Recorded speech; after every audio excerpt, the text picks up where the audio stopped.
welcome to the deep dive. Look, Yeah, we're all just swimming in content right now, aren't we? absolutely. Everyone claims they've got the answer. Right. Every organization, every expert, they all say they have the definitive take on the market. But when you're dealing with those really high-stakes B2B decisions, Yeah, the big ones. Multi-million-dollar contracts, yeah, major strategic shifts. exactly. Who do you actually listen to then? Who cuts through the noise?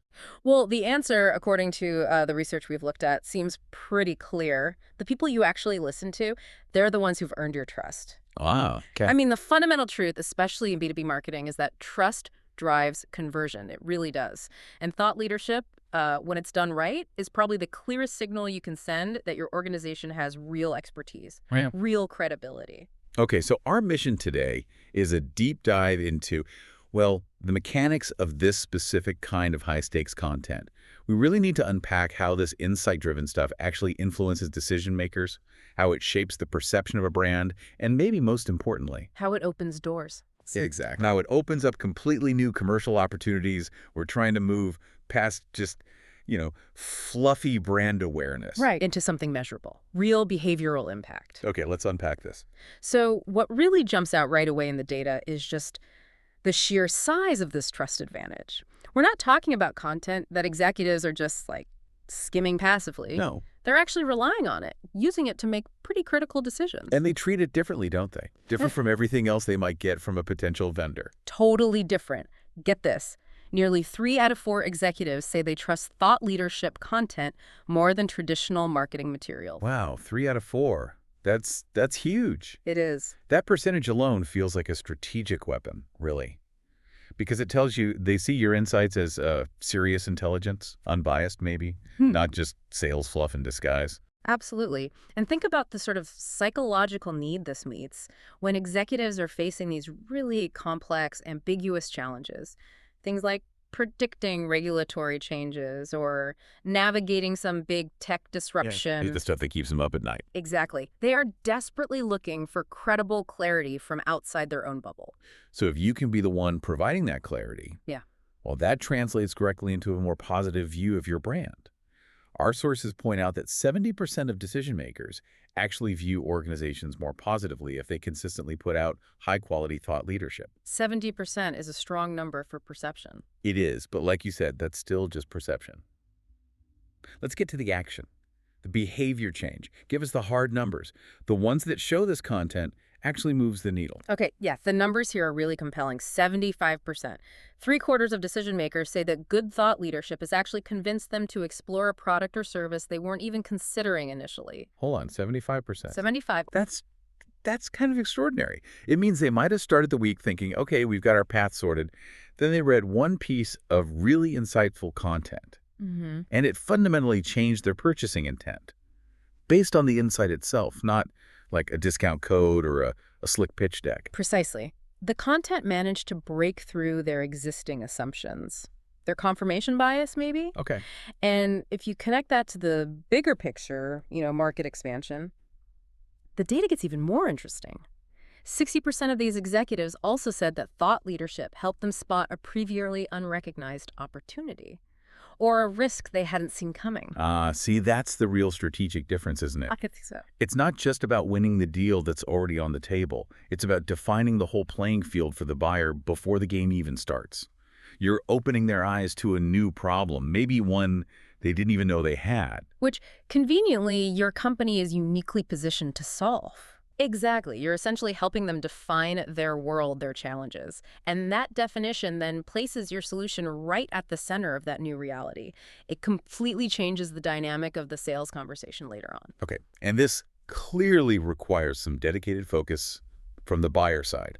This isn't content they're just casually browsing on their phone. No way. Our sources show this high-level stuff demands a real weekly commitment from the audience. Yeah, that time investment alone is a massive signal of its perceived value. Listen to this. 52% of decision makers spend at least 1 hour per week just engaging with thought leadership material. An hour a week, minimum. And think about the schedules these high-level executives have. That's not downtime reading. Definitely not. Just tells you how starved they are for original thinking, for genuine insight, not just More noise. And if you zero in specifically on the C-level execs, the ultimate decision makers, that number actually ticks up slightly to 54%. So over half the C-suite is dedicating serious time to this. They're actively carving out that time because they're hunting for a strategic edge. Why do they read it? Well, they need perspectives that help them frame complex challenges more strategically. Okay. They need help evaluating options from outside their own organizational echo chamber. And crucially, they need help anticipating trends, what's coming next year that might disrupt their business. They're looking for a compass, you said earlier, not just a product catalog. Exactly, a compass. And this shift from just being a commodity supplier to being the provider of that compass, that brings us right to the strategic core here, doesn't it? The difference between being just another vendor and becoming a truly trusted advisor. Yeah. Here's where it gets really interesting. Because the best thought leadership seems engineered to shift that relationship entirely. Yeah, the sources we looked at outline sort of 3 critical functions that have to be there for thought leadership to really move you into that advisor role. The first one is pretty straightforward. It has to educate the buyer, teach them something about emerging risks or maybe missed opportunities they aren't seeing internally. Okay, makes sense. You got to teach them something new, something valuable. Right. But it's the next 2 steps where the real competitive advantage gets built. Go on.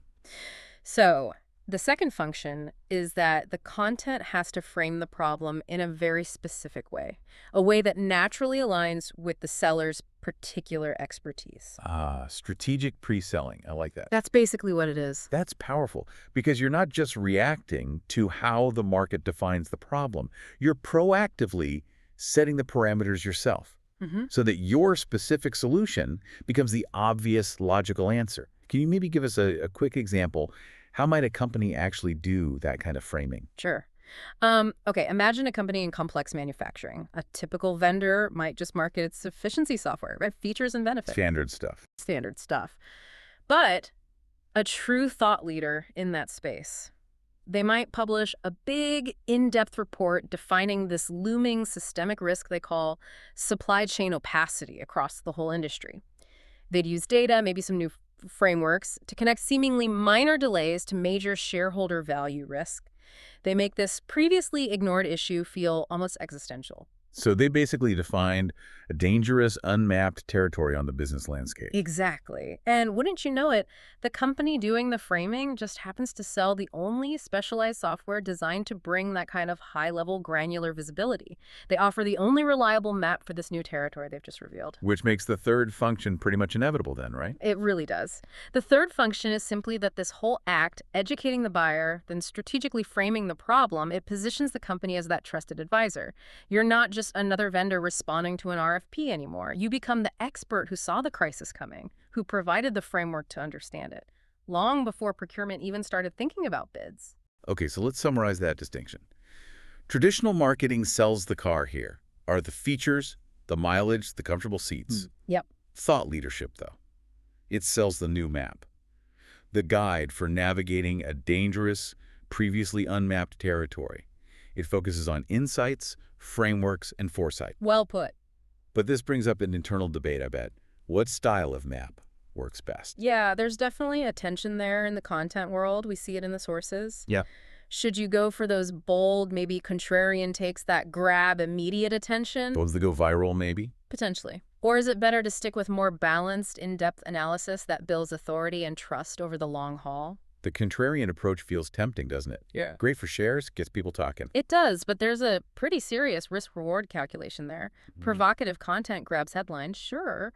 But if your ultimate goal is to be seen as a trusted advisor for really high-stakes decisions, constant contrarianism might actually undermine that. How so? Well, it can alienate a big chunk of your potential audience.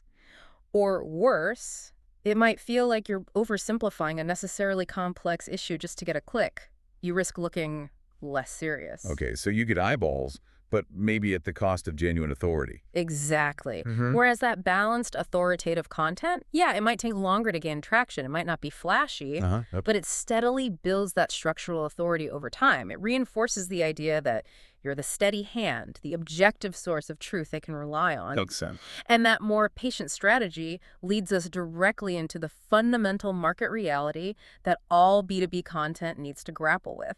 The famous 955 rule. Ah, yes, the 955 rule. This feels like the strategic heart of this whole conversation because it really dictates where you should be putting your focus. It dictates the pace, definitely, and the priorities. So the rule basically states that at any given time, only about 5% of your total addressable market is actually ready to buy today. Only 5%. Just 5%. They're actively searching. They've got the budget approved. They have the mandate to make a change. They're the immediate hot opportunity. Which implies that 95% of your immediate sales and marketing efforts, if they're only focused on that tiny ready-to-buy group, well, they're largely inefficient. You're fighting tooth and nail over a very small slice of the pie. Precisely.